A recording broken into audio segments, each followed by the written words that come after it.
Hello, everyone, and welcome to the first out of 3 bridge dinner conversations that we are doing during our digital pre-COP conference, Get Ready for COP26. My name is Jonas Klevhag. I'm a moderator and facilitator at the Bridge, and I have the privilege of hosting this dinner today. Get Ready for COP26 is arranged by the Bridge in collaboration with many partnering companies, cities, and organizations to highlight the good examples that contribute to the fulfilling of the Paris Agreement, and also to give the public sort of a status report on how it's going, to be brought back to the breakfast table, if you like. Well, hopefully that. We've previously done these Bridge dinners, the Bridge Future dinners, as live occasions, where we invited some 20 people with diverse backgrounds to enjoy a 3-course dinner together. And for each course, we have introduced a short provocation so that we could then allow a more casual conversation on the topic of the future. And we would perhaps normally expect in these occasions when we gather, instead of a provocation, a longer presentation. And after that, perhaps a discussion that would lead to some sort of a consensus. Well, at the Bridge dinners, we do it differently in that we don't do presentations, but provocations. And we don't seek consensus. We merely provoke conversation between dinner guests. That's what it's all about. So doing this digitally has allowed us to have guests from far away. And we have therefore adapted the format and split the dinner into 3 episodes, inviting different people to each course. And today we're gathering around the starter question. How do we get more players to do more for the climate? So for this part of the dinner, I am joined by 3 very distinguished guests today, starting with Anna Stenstam, the founder and CEO of CR Competence, who are helping large companies understand the small molecules that can define their product's sustainable future. Would that be a fair introduction, saying most of what you do, Anna? Yeah, there was nothing wrong in it. Okay. Anything you would like to add? Well, maybe that we are trying to give them their business advice based on scientific savvy understanding. So being a little bit of both business-minded and deeply scientifically rooted, and with a very simple and low-key ambition of a mission, which is that all knowledge should be used.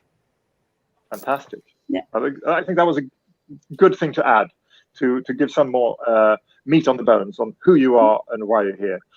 Thank you and welcome. Jakob Lagercrantz, founder and CEO of the Swedish 2030 Secretariat, making sure all concerned instances do not lose track of Sweden's goal or target to have a fossil-free vehicle fleet by 2030. Would that sum it up, or do you want to add anything there? I think it sums it up perfectly. I mean, it's a 1 mission goal and it's pointed directly at 2030, and we are very impatient. Very good, very good. And thank you for joining. Finally, last but not least, Olga Grönvall Lund, the founder and managing director of Reformaten, or if we translate it into boringly blunt English, the Royal Institute of Reforming the Food System. Perfect. And where you are building a sort of a grassroots movement to actually transform our food system. Does that even closely sums up who you are or what you do? It's impossible to sum it up just in a sentence, but we want to raise the educational level and create a public opinion about how the food production and consumption is affecting the producer, humans, and society's health in general. So speeding up the transformation of the global industrial food system that has to happen. Mm-hmm. And you're an experienced entrepreneur, having launched many initiatives. So I've seen and and learned the boost and the speed that you can put into things. Very impressive. Yeah, has happened. A warm welcome to you all. And the pandemic, so just as a check-in question, I'd like to ask you to give us a little thought on the future. The pandemic has made the future definitely a bit more foggy, difficult to see into the future. I'm curious to hear, how far into the future does your planning reach? How far into the future does your calendar reach? Anna, you've been the long-time supporter and partner of the Bridge for many years, and you're also one of the introductory speakers in our conference on materials and textile. How far into the future is your longest plan? Well, I know I'm going to do the introductory next week, so I know that. I think it depends on what you mean by plan. I mean, honestly, I'm starting to look at the summer for the family and planning that now with what we're going to do and what the kids are going to do. And that is maybe the real plan. I mean, I don't think I have plans that are longer than that. And of course, I have visions and strategies that goes further, and I have hopes and ambitions and dreams of what I personally would like to do or anything. But if you want to really pick me on a plan that has a time and a date and things, then I think it'll be summer.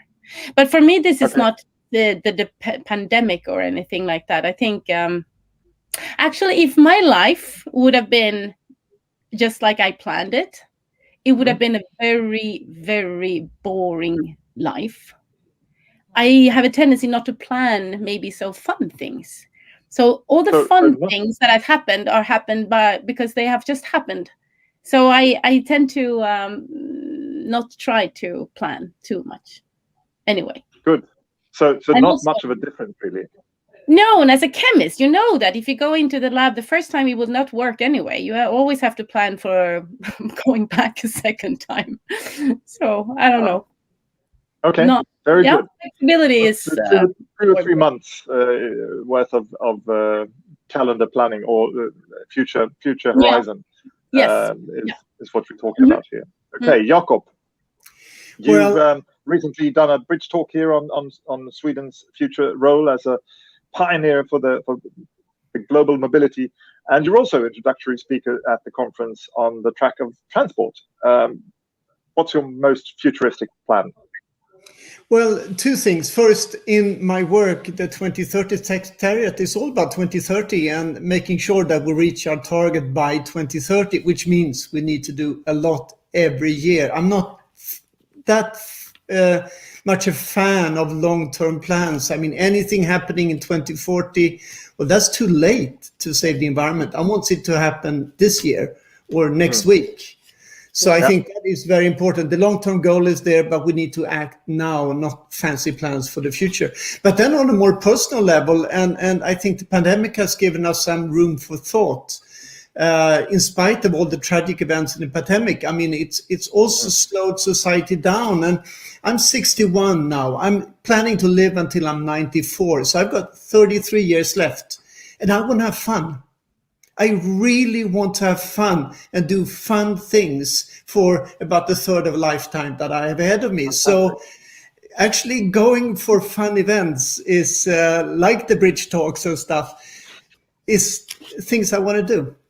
Fantastic. So actually there was a few, anything from a week up to 33 years. That's, I think, is a very good span of life of horizons. In fact, I think in 2012, the researchers stated that the first person to live to be 200 years was probably born in 2012. I think that's just a strange thought. And how would you plan your life if you knew that you were going to live for 200 years? I mean, a third of a lifetime having fun, that would be 60 years in that case. So thank you, Jakob, for sharing those thoughts. And Olga, you are also an introductory speaker at the conference on the topic of food. What's in your calendar, and how do you look at the future? How far do you plan? Okay, so on a personal level, my life is pretty messed up with reformaten right now, as I put all my time and energy. It's not really just a work, it's like a deep, deep passion. I'm like living the reformaten life. So like we get approached by being in different events and conversations some weeks ahead now. But like we're gonna host a thing at Trädgården in Stockholm, where we invite different chefs to cook like specific food through the template of good food. And that we're planning, like the event is gonna start in 2 weeks, and I called all the chefs this morning. So for me, like a lot of things are happening by the phone very fast. And I think that is like a good mirroring on how we have to act with the climate crisis. Because like when someone asks me, okay, shit, that's in such a short time, then I say, well, it's the same with the climate crisis. We have to act now, so don't blame me, blame the rest. So just like a symbolic thing, I think. But my longest plan, like we want to open places in the society where you cook and learn about food together. And the first house I really want to open by 2022 in June. That's my deadline for the first house. But we want to create more houses. So that's just like the first house. But I don't know my schedule exactly for tomorrow. Like it's a bit up and down here and there, but good things are happening. Fantastic, amazing. So 14 months, first house, and that would be in Stockholm then, I'm assuming? Yeah. Great. Looking very much forward to hearing more about that. Until that, we have had because we have a conference every 3rd month. So until that, we have had 5 more conferences, and I hope one is outside Sweden. And like we had only had 3 conferences in Stockholm, but now we want to do them outside Stockholm as well. You're more than welcome to come to southern Sweden, or Alingsås, or Lund, or Malmö. I'm sure. Thank you for sharing these reflections on the future. Okay, so normally we would be having a dinner, but we're not, and it's actually not quite dinner time when we're recording this. But to give us an idea of what we might be eating if we were to have a real meal, I asked my colleague and actually our own master chef, Sofie Granat, for some inspiration, and so I gave her the main question of today: how do we get more people to do more? And she composed a starter for us that you have to imagine now, a starter that required the help of many, and some craftsmanship that we can learn from the old nonnas and continue to spread the knowledge and inspiration to start doing. In this case, with the most basic ingredients: water, wheat, and eggs. So please imagine that you're sitting in front of a bowl of 3 carefully handmade tortellonis filled with mushrooms, surrounded by a steaming, rich vegetable broth and fresh herbs. How does that sound? Fantastic. Amazing. Delicious. Really Are you getting hungry? Yes. Yes, I'm always hungry. Okay, good. I'm sure you already have your head full of recipes and dishes now, Olga, after speaking to all the chefs for your event. But nevertheless, and I'm sure that you, Anna, have just a good experience of this imagined food as you would have if you had it in real life as well, given that you're not sensing so much smell or taste these days. Anyway, so and no allergies and no preferences either. No. Otherwise, you're free to alter them in your head as well, and to make alterations to the dish. We're having tortellonis. And we know, now to the main question, we know that the climate crisis is a crisis. We know that it requires the contributions of everyone. So Anna, I asked all 3 of you to sort of reflect or give some thought to the question: how do we get more people to do more? What has been your thoughts on this question? Oh, I've really been thinking about this. I listened to Olga. I saw some of your stuff on YouTube before going into this discussion, and I think you're going to answer yourself. But this thing that to make it easier for people to choose the right thing, I think it's down there.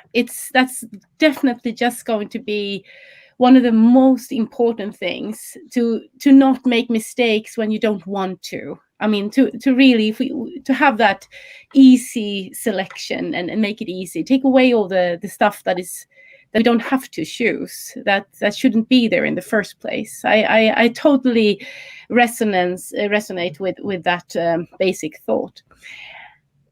And then I'm a scientist. So then I start questioning myself, because I know how complex things is. What is right and wrong? I mean, some things we know for sure. I mean, definitely, yes. But some is so much more complicated, and we can't just say that, oh, there's plastic around that, so take it away, because it actually reduces food waste and it makes things possible for people who cannot afford otherwise, or I mean, many other things. I mean, it's plastic's been part of our democracy process in a way. So there's so many things that I keep in my head at the same time, and I think making it easy for consumers, yes, but then making it really difficult for everybody else. I think is what I come up with, is that other people who are not the ones in the stores, in the restaurants, that will have to acknowledge that this is not easy. Don't buy the simple solution. Question it. Have life cycle analysis people that you take in, because you cannot do it yourself. Acknowledge that there is a lot of things we don't know. And Olga, you say we have to start now. Well, some things we have to start to study now. Mm-hmm. We have to acknowledge that we don't know them. So we cannot make maybe the right. We can say something that is less good. But remember, I mean, many of the things we do now, we thought were better for us. In many ways, they were.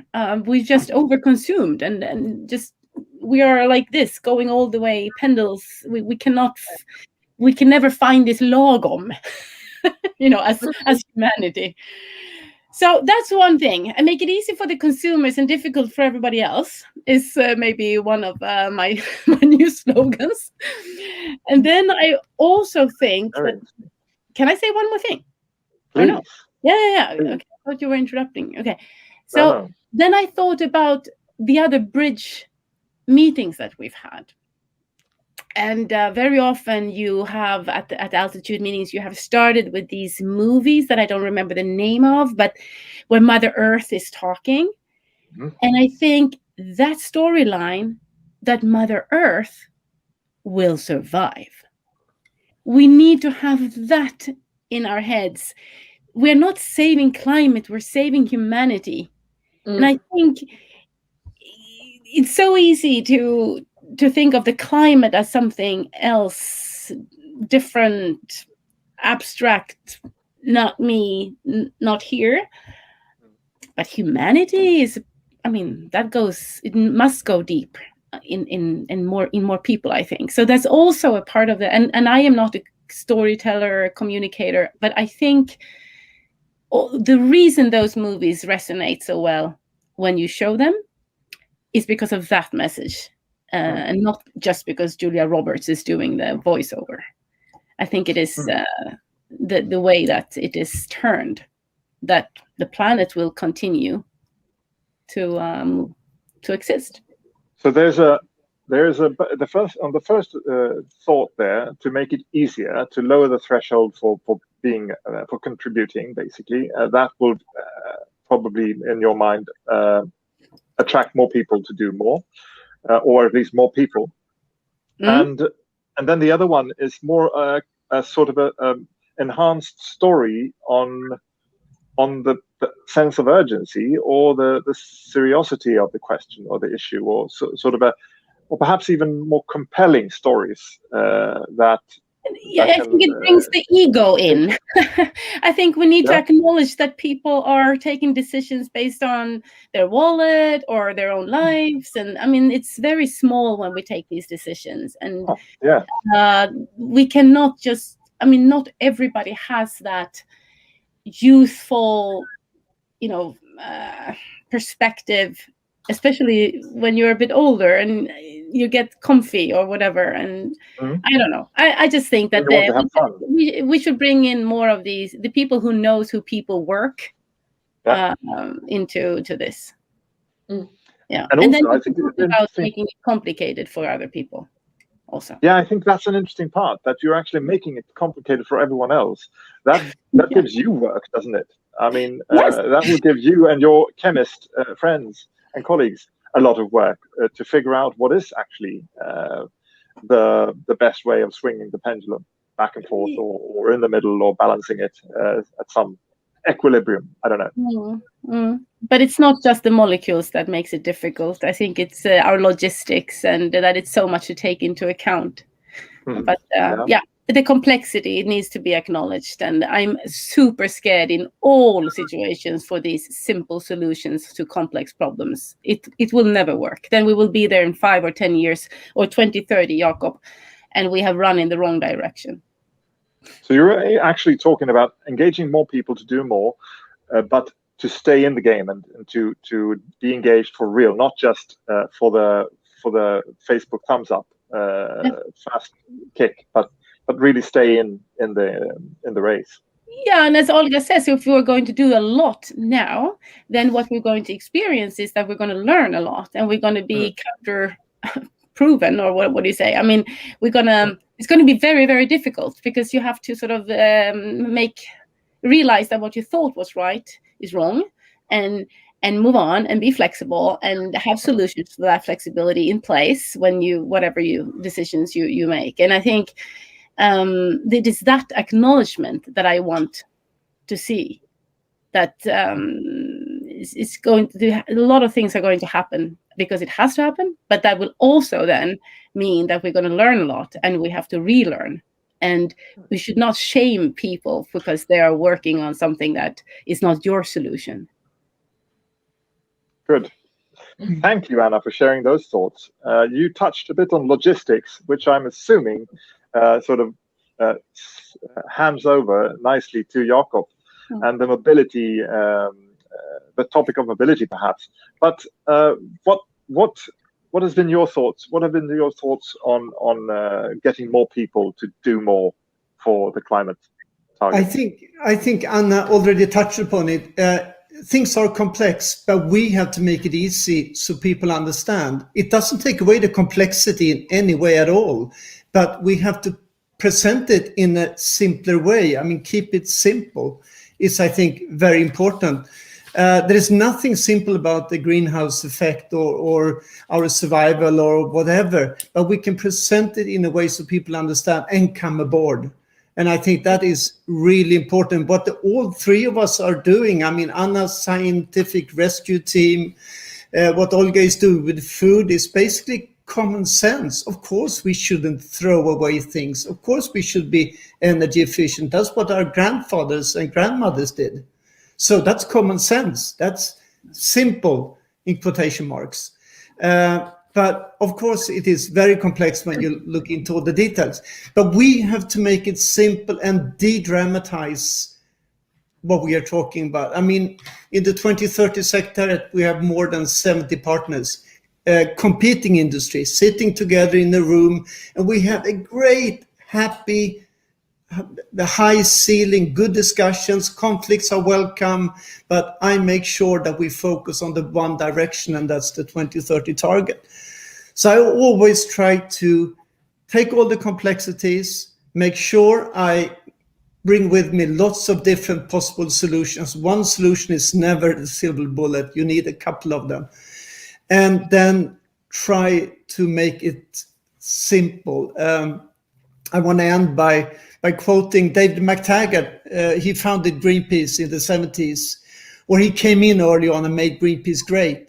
I had the opportunity to work with him, and he had, whenever he was interviewed by somebody and he couldn't really answer, it was a chemical question that he couldn't answer, then he looked directly into the camera and he said, well, keep the number one thing in mind. We want to get our kids into the 21st century and fuck the rules. And nobody could really, of course, we can't fuck the rules. I mean, Gandhi and nonviolence and all that. But we are really have to be committed at reaching that target. So keep the simple issue in mind. We want to get our kids into the 21st century. Wow. So then, would you say the clearer goals would make it simpler? You say it's 70. It's the dialogue. No. It's not in the goals. It's in the dialogue and getting together to reach the goals. It could be to navigate through a really complex archipelago. It could be sailing across the ocean. It's simple or more complex, but it's getting the crew together, getting the group of people together. Or like in Anna's case, all kinds of different scientists that have different fields of expertise. You need to get people together. And 15 chefs in Stockholm at the big cooking exhibition. No, I mean, get them together and focus. It could be complex or it could be simple. Right. But what I meant was actually when you said to get our children into the next or the 21st century safely. That's, to me, that sounds like a clear goal. I mean, that's something that unites all 70 organizations in the secretariat, I'm sure. And to me, it seems clearer, although it's very complex. But you would like to focus on the getting together part. Yes. Perhaps. Well, simply because what David McTaggart said was a tactic to get all of us individuals in Greenpeace to unite. And what we are saying with the 2030 target is to get all these different companies and actors together. But it's all about change. It's all about working together and promote something more positive every day. So to give you a secret, don't tell anybody, it doesn't end at 2030. It continues. But we are focusing on 2030, but we're ready for 2031. That's bold, I would say. But thanks for letting us know. We won't tell. It'll stay between the four of us. Very good. Thank you, Jakob. So to make it simpler, but without making it, to de-dramatize without making it non-complex, and to get everyone together onto the targets or to the goals and getting there together. That's a good way, I think, to summarize how we could get more to do more. Olga, you are in the midst of engaging. I mean, that's your middle name, or that's your great purpose, and that's the everyday agenda for you to get more to do more. How do you go about it? Like, people want to do more, but they don't know how to act. So you have to make it, as you said before, Anna, about what I said before, that you have to make it easier for people to get involved, and also make it more accessible and cool. Like, people want to be cool. Like, if you look on what like the ones that are already working with all of this, that's maybe not the mass population. And it's pretty far the step between this world that is working with these questions to the real world where people don't care about this or not know about this. It's not like everyone in the society know about the 2030, like the global sustainability goals. So, like, if you speak about the players, like, who are the players? Is it all the companies, or is it the persons in the society? And I want to say, like, I don't like to use the word consumer. I think that we are citizen, and that we are people behind this money. Because, like, when you use the word consumer, then you only speak about that it's small people running around and spending money, and we are a bit more than this. So I think that we have to put ourselves, like, to zoom out a bit and see that we are small persons in a bigger puzzle, and we need to see how we are connected to all these other bits in the puzzle. And that is about the complex question. Because, like, if you take the food, for example, and look, like, it's so many different experts within the food, because the food is affecting, like, the producer's health, the health of the ones that eats the food, the health of, like, or like the impact on the environment, the impact on the climate, the impact on the cost for all the hospital to get all the sick people. So everyone is specialized in their own little path. And we have to give all the experts the whole a picture of the effect of the food production and consumption, because otherwise when people speak about their own little path, when they look at the thing, it's easy that they like don't take in count what their what they say is affecting the other parts of the puzzle. So if you say, like, if a doctor said that you should eat shitloads of avocados, then it's maybe not affecting the climate so well if you look on the avocado plantage and how much water it's consuming and the pesticides used and the transports. So we have to have everyone that is an expert needs to be an expert and get the whole picture around. And also we have to nudge, like to help each other in this puzzle, because like now when we have a lot of experts, it's actually not that complicated. We just sit around and talk about and learn and inspire each other. But what we have to do is to speed up the conversation and make, like, we have to invite everyone to the conversation. And I think that has been the key for Reformaten, that we have said that everyone is welcome, no matter if you're a top researcher, a top chef, if you're just lazy on the couch sitting and scrolling and want to do something valuable with an hour, like, everyone is welcome. And I think that's really important because everyone has a value. But then what is going to make the big change is when company leaders and politicians dare to take care of the big questions, like subsidize and where all the money that the small individual cannot control. So they have to be brave and look on the real issues and not be like closing their eyes for EU, like what's going on in Brussels. So I would like to bounce that question back to Brussels and say, hey, act. Indeed. Yeah. So you touched on it needs to be cool. It needs to present an idea of how you are a small piece of a bigger picture or puzzle, and that you should treat people like citizens, not like consumers. Yeah. Yeah, so that we say with Reformaten, that we are not looking for the perfect consumer, we look for the active citizen, because like what needs to be done, it's not on like only what you have on your dinner table. It's about what's going on where the big money is and big decisions are taken. Because like it's just to look on climate psychology and stuff like this, you have these effect gaps and all these theories. And there you see that if you put effort on the wrong thing, or like it's not wrong to do recycling it the right way, blah, blah, blah, but then you maybe lose effort at the real problem and think that you have done something for the climate when you have only swapped over to like recycling. Then maybe you should look on the bigger question, like where you have so AP-fonden and this, like where you have your savings maybe, and which bank that you have.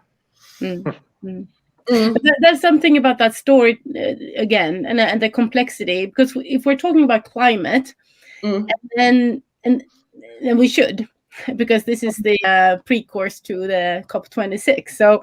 So we should talk about the climate, and then. Then someone starts talking about plastic waste. And I go, yeah, but now we're diverting. I mean, we can have a dinner about plastic waste, no worries. But it has, I mean, as now from the scientist point of view, plastic is great if we just want to get the climate effects down. Then we should use more of that and less bags made of cotton and paper cartons that you need more fuel, Jakob. You know that when you transport them. So I mean, and this is also a very easy diversion to do, and journalists are doing it all the time, and events are messing these things up as well, and we can. That makes it, I think, now even I think, too complicated, right? So, I mean, I think we don't want to have plastic in the ocean. Definitely not. But if the more acute and urgent thing to solve is the climate, or I say though, then the humanity, save humanity, because of what's going on with the climate, then we need to focus. We don't have time to be diverted like that. We need to really focus. And I think that what you're pointing to, Olga, which is super good, is that high up, these decisions have to be made. And I just want to add then that I'm so afraid of these lobbying organizations that will make them make too simple solutions. I still want to have that little group of experts that tell them, a little bit like Anders Tegnell. This is so boring that we have risk and then we have value, and it's never going to be super easy. But maybe the decisions can be taken, and we can take them again and change and shift and be better and better as a human race in taking these risk-based decisions. Yeah. So do you think that it should be clearer stories that concern people, but not, on the other hand, stories that go into the Hollywood story version, or the contrast stories of Hollywood, but rather the more everyday or the more blunt stories? Well, I like Jakob's part, to make it easy to understand. Yeah. And if you're good at that, then I think all these complexities can be taken into account. I think that's.